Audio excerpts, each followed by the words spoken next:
So before we start listing items on eBay, we need to make sure that we're going to be listing them at the correct price. In order to do this, we must set a break even and also a profit margin.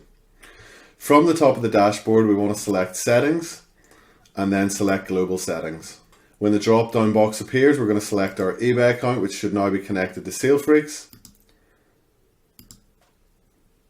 and also our supplier account, which is defaulted as Amazon.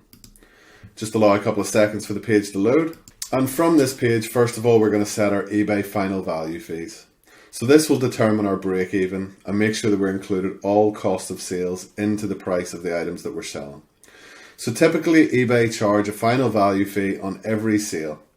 This will generally range from around 12 to 13% on average. If you're selling from the UK, eBay add on value added tax onto the cost of each final value fee, which generally takes the overall percentage up by 2 or 3%.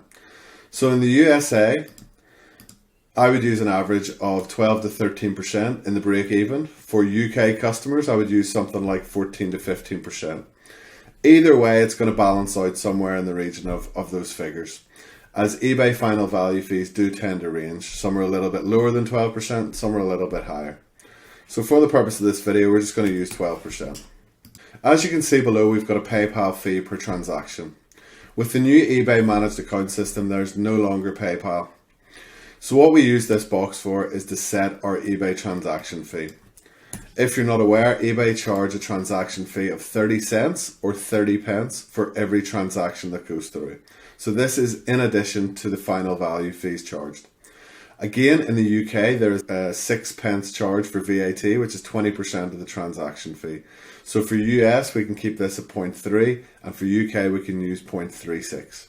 In general, when completing the global settings, just complete every other box as you see fit. If you're in doubt, you can see on the left-hand side, we've got some information which explains that section better. And there's also a little YouTube tutorial should you need a bit of an extra help. But for right now, we're just going to go ahead and set the Salefreaks repricer profit range. As you can see here, the default is set from 4 to 5%. So this would be your profit margin over and above any break even. So the minimum you'll receive for the cost of the sale is 4 to 5%. And what Salefreaks does is use a repricing range. So if we feel we can gain more from the sale, we'll reprice it at the higher end of your scale. If there's a lot of competition, we will go to your lowest price in order to try and beat the competition.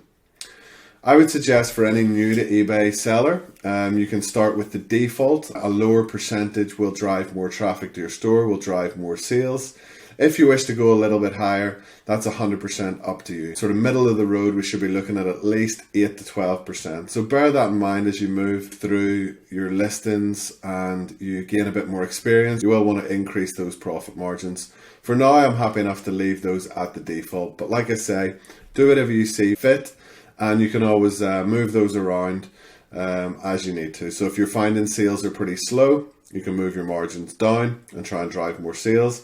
If you're finding sales are coming in really fast, but they're low margins, you could try and push those margins just a little bit higher to gain some extra profit off the sales. Once you're finished with the global settings, just click on save, and that'll save everything required.